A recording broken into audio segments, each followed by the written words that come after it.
Hello everyone, I have a project to share with you today. This is a mini lace Christmas book that I've put together, and it's my DT project for Shabbylicious on Zibbit, which is Lele Linecker's lovely store. What I've used for this, I've used a Visit from St. Nicholas printout that I found online, and it's from the 1800s, and it was a pamphlet style book from back then. Unfortunately, the copy is not fantastic, but I still really like the old-fashioned look of it. I think it looks really beautiful with just that tiny little bit of red in it. Okay, I will start. These flourishes here are actually from Louisa, a rack that she sent me. Thank you so much, Louisa. I've used lots of little doodad flowers. As you can see, I have them sprinkled here. I have one of her Lele's fuzzy flowers. I have metal flowers, her velvet flowers, her appliques in here. I have her acrylic leaves. There's the clear ones and the music note ones there. I have the metal snowflake here, a tied a bow, a little paper flower here, a doodad flower in the center. I have the white metal flower here, which I've actually just put a little bit of the vintage gold Kinderglitz on that. Her metal leaves tucked in under here, and another larger doodad in the center of that one there. I have lots and lots of her lace. Now on the cover here I have some mesh offcuts underneath, and then running down the book I have this beautiful lace here. It's got a gorgeous shimmer, and then across the spine I have this gorgeous lace here with the cream and the gold, and that's my very last piece of that lace now. I've used it to death. On the back I've got a little piece of lace that I had in pearl trim, and then I've cut out one of the flowers, this one here, and placed it in the back along with one of her filigrees. That is, if you can see, I have curled it over here so that I can thread the lace through to make the tie. I have this beautiful lace of Lele's down the edge here also, and that's pretty much it for the cover. I have the picture, of course, and a little bit of the antique gold Kinderglitz around the edge of the picture there. So that's the cover. The reason I used the fuzzy flower because it reminded me of snow. It just has that fuzziness, and I've just used some more of her finer lace to make a tie to close the little album. Okay, and so our first page, this is our introduction page here. Now I've left that blank because I need to write something on that for somebody. All the laces are from Lele's store, so I don't really have to keep saying that. You can just have a look. Most of the pages, the actual base of the page is exactly the same on each page, and just one or two things are different. I've got this little trim mainly to cover up because it's done on a hidden hinge system, and you always end up with those little gaps. So I've just put lace in the corners of them. All the book is made out of the book paper from Lele's store also. Now, because these are very old pictures and they're quite small, I mean, look, there's the size of my hand, they're quite small. It's very hard to read what the story says. So to make it easy, what I did was I typed it all out for each page and put it on a little tag. So you know, that's like "'Twas the night before Christmas, when all through the house not a creature was stirring, not even a mouse," and so on for each page, just to make it so you can actually use the book to tell a story. More of Lele's beautiful laces, and how I've made the pages is with some muslin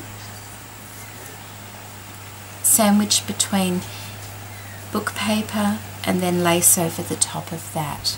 And that's the same for every page. I've put more of her trim here and just a couple of tiny little diamantes there. On this side I've used another filigree piece, her lovely little, they're like embroidered leaves, and a little flower that Angie sent me. Thank you, Angie. Another embroidered piece and a doodad flower there.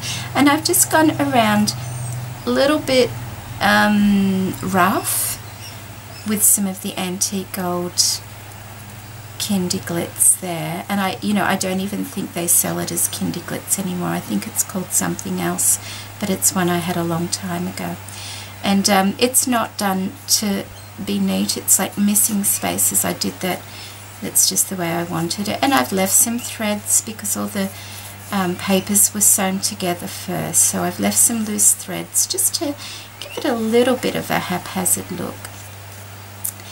And on this page I've just added from this lace from her store, and yes, that's the last of that lace too. I've cut the dangly bits off and I've run that down the side of each of those pages with another embroidery piece and a pearl. I also use those pieces just to tidy up the spine along the bottom and along the top. So each page is basically the same. I've got pearl trim running down the center of this one. We have our stories still inside on each side, but I've actually added a tiny little bit of red and white baker's twine just to bring that little tiny bit of red in, but not overdoing it. And that twine was also from Angie. Angie sent me a lovely Christmas present, and I've been having trouble with the video trying to upload it, so as soon as I can work out what I've done wrong, I will be uploading the video of the lovely Christmas present she sent me.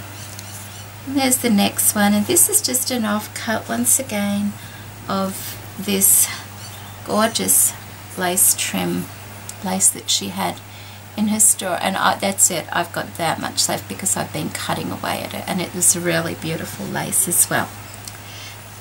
I've added more little tiny doodad flowers just every so often to keep it interesting.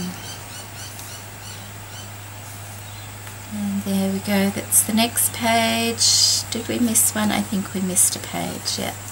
We missed that one. Once again, just a little more. That part there is the flower of this one up the top. And I've just put a doodad flower on that as well.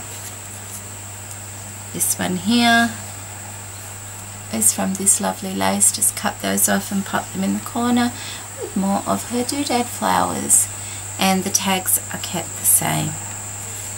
I didn't think the book needed to be too overdone because it is a, you know, it's a book that you can use and tell your children's story, the story. Then on the last page, once again, this trim here with the little diamantes. I hope that they're very sparkly, picking it up. And then the last page, we have more of these leaf appliques. Tiny little doodad sparkly flower down there. A lovely snowflake with one of her ribbon flowers. And some more of the applique. And that is the last page. And of course the back cover. And I'm really happy with how it turned out. It feels really nice because it's all made with the book paper from her store, so it's quite old, and even the spine is made from that, but it feels wonderful. It's not the kind of book you would be handling, you know, an awful lot. It's a Christmas time book that you would bring out at Christmas time, tell the story to your children, or just read it for yourself and have it on display. But I'm very happy with it, and I love the size of the book itself, and I think, you know, it's a very doable size as well because you know, there's not a lot of space that you have to fill in on it. So I hope you all like my little book, and I hope Lily likes the little book for my design team project. I've also popped a few little pearls into the gaps in here as well, just to fill in a few spaces. So So there we have it. There's my Visit from St. Nicholas lace Christmas book. Okay ladies, thank you for joining me today. Bye.